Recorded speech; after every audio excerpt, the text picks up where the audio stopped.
வணக்கம் and welcome back to my channel. Hope எல்லோரும் ஹெல்த்தியாகவும் சந்தோஷமாகவும் இருப்பீங்கன்னு நம்புகிறேன். ஸோ இந்த விலாக் எடுக்கிற அன்றைக்கி ஈவினிங் பார்த்திங்கன்னா வெதர் ரொம்ப நல்லா இருந்துச்சு. ஸோ மார்னிங்லேருந்து மத்தியானம் வரைக்கும் கொஞ்சம் குளிர மாதிரி இருக்கும், குளிர் காற்றும் இருக்கும். அதே மத்தியானத்துக்கு மேலே பார்த்திங்கன்னா நல்லா கொஞ்சம் வெயில் அடிக்கும், கிளைமேட்டும் ரொம்ப நல்லாயிருக்கும். ஸோ ஈவினிங் கொஞ்சம் நேரம் அப்படியே வந்து பால்கனியில் நின்று வேடிக்கை பார்த்துட்டு குட்டீஸோட கொஞ்சம் நேரம் விளையாண்டுட்டு அப்படியே தான் கொஞ்சம் டைம் ஸ்பெண்ட் பண்ணிகிட்ருக்கேன். இப்போது கொஞ்சம் மார்னிங் டைமில் வந்து பார்த்திங்கன்னா கொஞ்சம் குளிரும் வெயிலும் மாற்றி மாற்றி வரதுனால ரெகுலராகவே நான் ஈவினிங் தான் செடிக்கு தண்ணி ஊற்றுறேன். அதுவும் டெய்லியும் ஊற்றணும்னு அவசியம் இல்லை, ஒரு நாள் விட்டு ஒரு நாளே ஊற்றினாலே போதும். இங்கே இருக்கிற மண்ணெலாம் வந்து பார்த்திங்கன்னா நிறைய அந்த உட்டன் பொடி வந்து இருக்கும், மண்ணிலே மிக்ஸ் பண்ணி வச்சுருப்பாங்க. ஸோ அதனால் நல்ல ஈரப்பதத்தை அதை அப்சர்வ் பண்ணி வச்சுக்கும், டெய்லியுமே தண்ணி ஊற்ற தேவையே இல்லை. ஸோ இதுக்கு முன்னாடி விலாக்ஸில் வந்து உங்ககிட்ட காமிச்சிருப்பேன். இந்த மண்ணிலலாம் பார்த்திங்கன்னா நம்ம அந்த விதையெல்லாம் போட்டிருப்போம், துளசி விதை, வெந்தயம், மல்லி, இதெல்லாமே. ஸோ ஆல்மோஸ்ட் எல்லாமே வந்து வந்துருச்சு. இதை போட்டதுக்கப்புறம் ஒரு டைம் வந்து பார்த்திங்கன்னா ஸ்னோலாம் வந்துச்சு. ஸோ அதனால் செடியெலாம் தூக்கி உள்ளே வச்சுருந்தேன். அப்புறம் திருப்பி இப்போ வெயில் அடிக்கும் தூக்க வெளியே வச்சுருந்தேன். அந்த கிளைமேட் சேஞ்சுக்கு கொஞ்சம் இலையெல்லாம் உதிர்ந்து கொஞ்சம் டல்லாக இருந்துச்சு. பட் இப்போ கொஞ்சம் சம்மருக்கு நல்லாவே வளர்ந்து வர ஆரம்பிச்சிருக்கு. நல்லா மல்லிலாம் வந்துருச்சு, பச்சை மிளகா வந்திருக்கு, புதினா கீரையெல்லாம் புதினா, அப்புறம் வெந்தயக்கீரை, இதெல்லாமே வந்து வந்திருக்கு. ஸோ இனி ஃப்யூச்சர் விலாகில் அதில் எப்படி பெருசாகுது அப்படிங்கிறது எல்லாமே வந்து உங்கள் கூட ஷேர் பண்ணிக்கிறேன். ஸோ ஈவினிங் வந்து பார்த்திங்கன்னா ஒரு 6 மணி போல் ரெகுலராக விளக்கெலாம் ஏற்றிடுவேன். ஸோ மித்தல் குட்டி வந்து பார்த்திங்க அப்படின்னா நம்ம சாமி படத்துக்கிட்ட போய் நின்னாலே வந்துடுவான், ஏதாவது இழுக்கிறதுக்கு. அவனுக்கு இப்போ நல்லாவே எட்டுது, கொஞ்சம் ஹைட் ஆகிட்டதுனால நல்லா அப்படி கையை வச்சு முன்னாடி என்ன இருக்கோ அது எடுக்கிறது. நம்ம சாமிக்கு தான் பிரசாதமாக வைப்போம் இல்லையா, அதெல்லாம் கை வச்சு எடுத்துடுறான். எடுத்துகிட்டு அப்படியே பக்குவமாக உட்காந்து சாப்பிட்ருப்பான். சம்டைம்ஸ் நம்ம பார்க்கலாம் அப்படின்னா அது ஓகே. பட் விளக்கெல்லாம் வந்து கீழே தட்டி விட்டுட்டானா கொஞ்சம் கஷ்டம் அப்படின்னு எல்லாமே கொஞ்சம் உள்ளே தள்ளி வச்சுருக்கேன். ஸோ இருந்தாலுமே சார் என்ன பண்ணுவார்னா, அந்த பக்கத்தில் இருக்கிற ஹை சேர் மேலே ஏறி கையை நீட்டி எட்டி பக்கத்தில் என்ன கிடைக்குதோ அதை எடுப்பான். மேக்ஸிமம் அங்கே இருக்கிற ஃப்ரூட்ஸ் தான் எடுக்க ட்ரை பண்ணுவான். ஸோ பார்த்துட்டே தான் இருக்கணும் அவனை எப்போவுமே என்ன பண்ணுறான் அப்படின்ட்டு. ஸோ அதுக்கப்புறமா நான் வாஷிங் மிஷினில் துணியெல்லாம் போட்டு விட்டுருந்தேன். அதெல்லாம் எடுத்து இப்போ ட்ரையரில் வந்து போட போகிறேன். நிறைய பேர் ஷார்ட்ஸில் வந்து கேட்டிருந்தீங்க, ஏன் ஈவினிங் டைமில் வந்து மாவாட்டுறது, துவைக்கிறது இதெல்லாம் பண்ணுறீங்க, மார்னிங்கே பண்ணிட்டிங்கன்னா கையோட வேலை முடிஞ்சிடும்ல அப்படின்ட்டு. ஆக்சுவலி கனடா பொறுத்த வரைக்கும் நைட்டு 7 மணிக்கு மேலே வந்து நீங்கள் எலக்ட்ரிசிட்டி வாட்டர்லாம் யூஸ் பண்ணும்போது கரண்ட் பில் வந்து கொஞ்சம் கம்மியாக வரும். ஸோ அதனால் வந்து இந்த ஐடியா யூஸ் பண்ணிகிட்ருக்கேன். ஏன்னா நாங்கள் இங்கே தண்ணிக்கு கரண்ட்டுக்கு ரெண்டுக்குமே பே பண்ணுறோம். ஆல்மோஸ்ட் ஒரு $200 கிட்டே வருது. அது இனிமேல் கொஞ்சம் கம்மி பண்ணலாம் அப்படின்ட்டு தான் இந்த ட்ரிக்ஸ் எல்லாமே வந்து யூஸ் பண்ணிகிட்ருக்கேன். ஸோ அதுக்கப்புறமா ஈவினிங் வந்து சர்வேஷ்க்கு ஃப்ரூட்ஸ் எதாவது கட் பண்ணி கொடுக்கலாம் அப்படின்ட்டு ஆப்பிள் கட் பண்ணி கொடுத்தேன். இன்றைக்கி வந்து சார் கிளாஸ் எல்லாம் எதுவும் இல்லை. அதுவும் இல்லாமல் சார் கொஞ்சம் கோவமாக இருக்கார். அவங்க அப்பா வந்து மத்தியானம் லஞ்சு சாப்பிட்லாம் திட்டினார் அப்படின்ட்டு. ஸோ நானும் இந்த மாதிரி விஷயத்துலலாம் சப்போர்ட் பண்ண மாட்டேன். திட்டினாங்க அப்படின்னா அதுக்கும் நான் வந்து சப்போர்ட் பண்ணுவேன். தப்புனா அது தப்பு தாங்க கண்டிப்பாக. ஸோ ஈவினிங் வந்து ஸ்நாக்ஸு எதாவது பண்ணலாம் அப்படின்ட்டு ரொம்ப நாளாக எதாவது ஸ்வீட் சாப்பிட்ணும் போல தோணிகிட்டே இருந்துச்சு. ஸோ ஃபஸ்ட் டைமாக வந்து பார்த்திங்கன்னா லட்டு பண்ணலாம் அப்படின்ட்டு தோணுச்சு. அதனால் சர்க்கரை பாகு வந்து ஃபஸ்ட்டு காய்ச்சி எடுத்து வச்சுட்டேன். அது கொஞ்சம் சூடாகட்டும் அப்படின்ட்டு. அதுக்கப்புறமா 1 கப்பு மைதா மாவு, இது எல்லாமே பார்த்திங்கன்னா 125 ml கப்பில் வந்து நான் எடுத்திருக்கேன். சர்க்கரை 2 கப்பு, மைதா 1 கப் எடுத்திருக்கேன். கொஞ்சமாக தண்ணி ஊற்றி நல்லா தோசை பாவு மதத்துக்கு வந்து இந்த மாதிரி நல்லா மிக்ஸ் பண்ணிக்கலாம். கடலை மாவு வந்து ரொம்ப நல்ல கடலை மாவாக இருக்கணும், இல்லாட்டி வந்து பூந்தி கரெக்டாகவே வராது. ஸோ நல்ல கடலை மாவாக யூஸ் பண்ணிக்கலாம். அதுக்கப்புறமா கொஞ்சம் ஃபுட் கலர் ஆட் பண்ணுறேன். என்கிட்ட ஃபுட் கலர் இல்லை, ஃப்ரெண்டுக்கிட்ட தான் வாங்கினேன். அவங்கக்கிட்ட வந்து ஆரஞ்சு கலர் ஃபுட் கலர் தான் இருந்தது. அதில் கொஞ்சமாக தண்ணி மிக்ஸ் பண்ணி ஊற்றிக்கிட்டேன். அப்போ கொஞ்சம் எல்லோ கலராக வரும் அப்படின்ட்டு. இது வந்து பார்த்திங்கன்னா நம்ம அந்த பூந்தி பண்ணுறத ஒரு 3 மெத்தடாக நான் ட்ரை பண்ணேன், எப்படி நல்லா வருது அப்படின்னு செக் பண்ணலான்ட்டு. ஃபஸ்ட்டு இந்த பெரிய வடிகட்டி வச்சு அதில் வந்து பூந்தி இது பண்ணி போட்டேன். ஸோ கரெக்டாக அந்த பூந்தி ஷேப் வந்து வரல, கொஞ்சம் நீட்டமாக வந்து வந்திருந்த மாதிரி இருந்துச்சு. ஸோ நெக்ஸ்ட்டு வந்து பார்த்திங்கன்னா இந்த டீ வடிகட்டும் இல்லையா, அந்த இரும்பு வடிகட்டி, அதில் வந்து ட்ரை பண்ணேன்.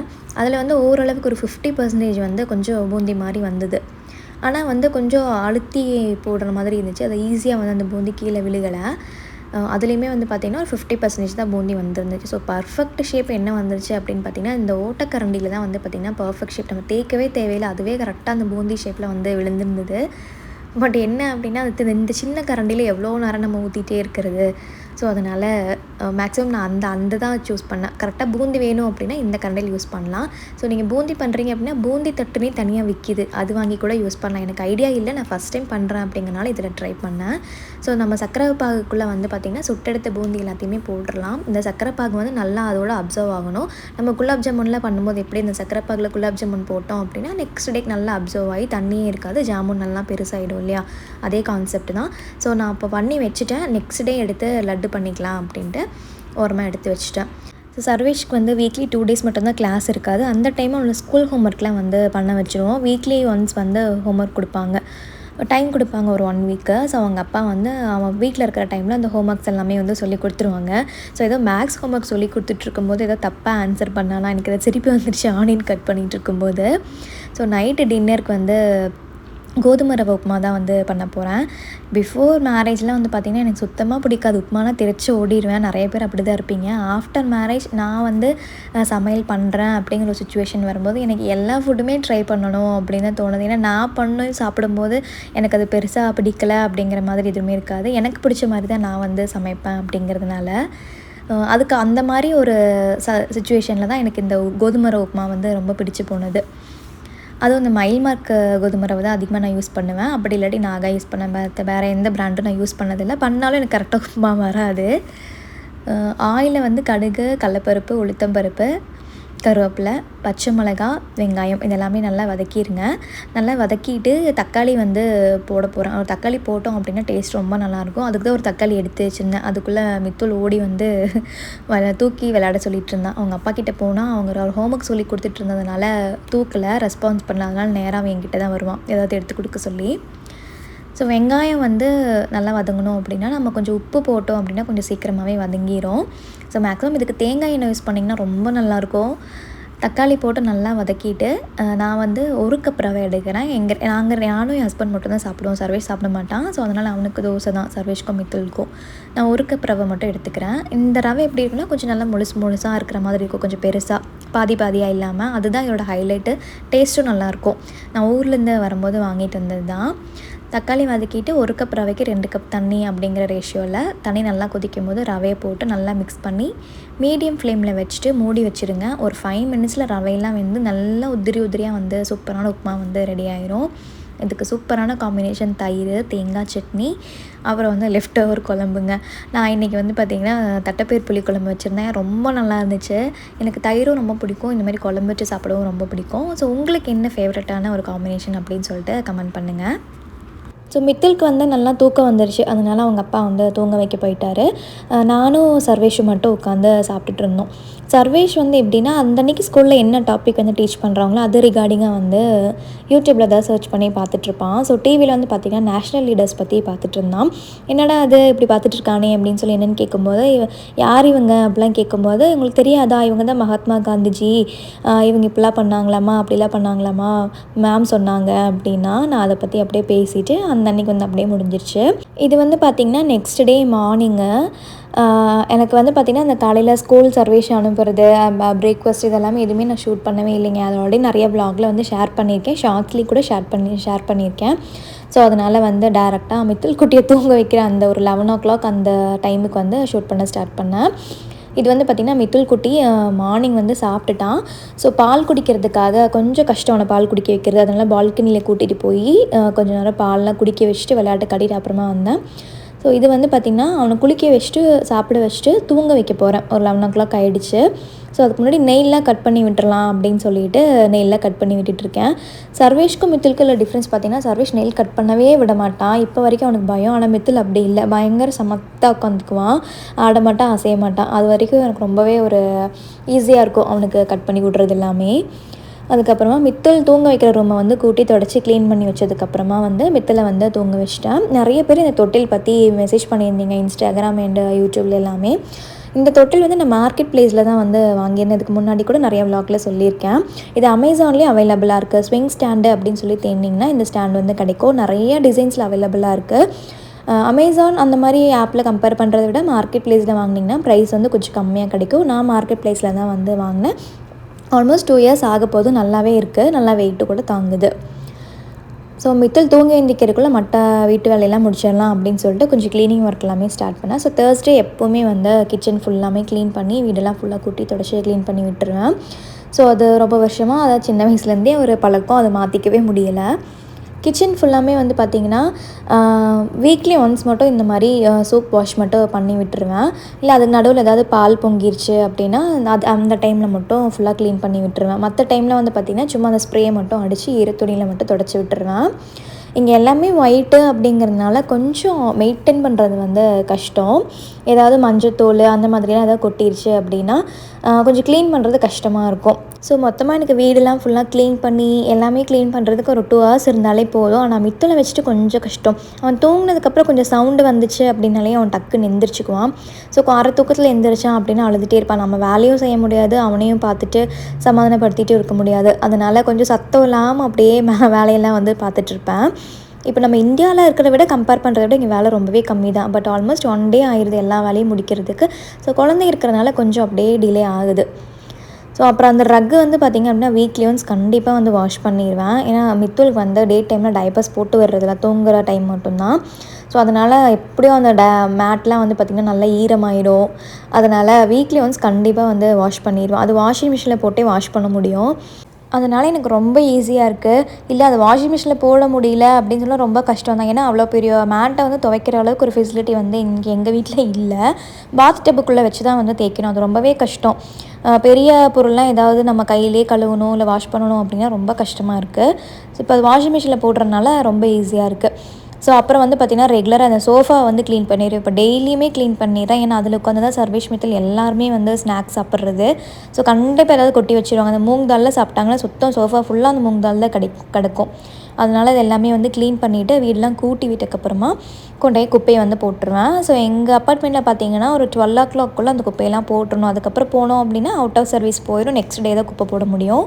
ஸோ இந்த மாதிரி தான் இருக்கும். இந்த ஒரு பாக்ஸ்க்குள்ளே வந்து எவ்வளோ பெரிய குப்பை போகுமோ அதுதான் வந்து போடணும். இல்லை அப்படி அதை விட பெருசாக இருந்துச்சுன்னா கீழே வந்து தனியாக கரேஜ் ரூம்னு ஒன்று இருக்கும். அங்கே கொண்டு போய் நம்ம அந்த குப்பையை வந்து வைக்கணும். இதிலே தனியாக வந்து பார்த்திங்கன்னா கார்பேஜு, ரீசைக்கிள் அந்த மாதிரி தனித்தனியாக ஆப்ஷன்ஸ் கொடுத்துருப்பாங்க. நம்ம அந்த பட்டனை ப்ரெஸ் பண்ணி இழுத்தோம் அப்படின்னா இது ஓப்பன் ஆகும். அதுக்குள்ளே வந்து நம்ம அந்த குப்பையை வந்து போட்டுக்கலாம். ஸோ 12 மணிக்கெலாம் அந்த குப்பையை கொண்டு வந்து போட்டுருவேன். குப்பையெல்லாம் வந்து போட்டு வந்ததுக்கப்புறமா வந்து வீடெல்லாம் வந்து கொஞ்சம் க்ளீன் பண்ணி தொடச்சி விட்டேன். இங்கே உட்டன் ஃப்ளோரு அப்படிங்கிறதுனால நல்லா தண்ணி புழிஞ்சு வந்து துடைக்கணும். கொஞ்சம் ஈரமாக சொதன்னு இருந்துச்சு அப்படின்னா அந்த உட்டன் வந்து பார்த்திங்கன்னா நடுவில் ஒட்டியிருக்காங்களே அந்த பேஸ்ட் அதெல்லாமே வந்து விட்டுரும். உட்டன் ஃப்ளோர் வந்து அப்படியே பிரிஞ்சு வர ஆரம்பிச்சிரும். ஸோ இங்கே வந்து பார்த்திங்க அப்படின்னா நம்ம ஏதாவது ஒன்று மாற்றணும், ஏதாவது நம்ம சர்வீஸ் பண்ணுறதுக்கு கை வைக்கிறோம் அப்படின்னா செலவு பயங்கரமாக இழுத்து விட்டுரும். அதனால் ரொம்ப ஜாக்கிரதையாக எல்லாமே வந்து ஹேண்டில் பண்ணுற மாதிரி இருக்கும். இந்த ரக்கு வந்து பார்த்திங்க அப்படின்னா நான் ஆன்லைனில் ஆர்டர் பண்ணி தான் வாங்கினேன். ஸோ ஆல்ரெடி அந்த போட்டிருந்த அந்த ப்ளூ கலர் மேட் வந்து துவைக்கிற டைமில் இந்த இடம் கொஞ்சம் காலியாக இருக்கும். ஸோ இப்போ வந்து பார்த்திங்கன்னா கொஞ்சம் சில்லுனே இருக்க நம்ம வெறும் காலில் வச்சோம் அப்படின்னா கொஞ்சம் நேரத்தில் காலெலாம் வலிச்சு வெடிப்புலாம் வந்துடுற மாதிரி இருக்குது. ரொம்ப காலெலாம் வலிக்குது. ஸோ அதனால் கண்டிப்பாக மேட் வந்து போட்டு விடுறது குழந்தைங்களுக்கும் நல்லது. ஏன்னா வீட்டில் யாருமே சாக்ஸு செருப்புலாம் போட்டு வர மாட்டோம். ஸோ இது வந்து பார்த்திங்கன்னா எனக்கு இன்னொரு மேட்டு வாங்கணும் அப்படின்னு நினச்சப்போ எனக்கு இது பார்த்து தெரிஞ்சு வச்சுருந்தேன் ஆல்ரெடி. ஏபிசிடி அப்புறம் வந்து டாய்ஸ்லாம் போட்டிருக்கோம். ரொம்ப ஒரு மினி பெட்டு மாதிரி இருக்குது. முக்கியமாக இதில் வந்து மித்தில் தான் யூரின் போயிட்டான தண்ணி தான் கொட்டிடுச்சு அப்படின்னா நம்ம துணி இல்லை வந்து டிஷ்யூ வச்சு தொடச்சி எடுத்துட முடியும். கீழே இறங்க மாட்டேங்குது. ஸோ மேட்டுக்கும் இதுக்கும் இது ஒரு டிஃப்ரென்ஸ் இருக்குது.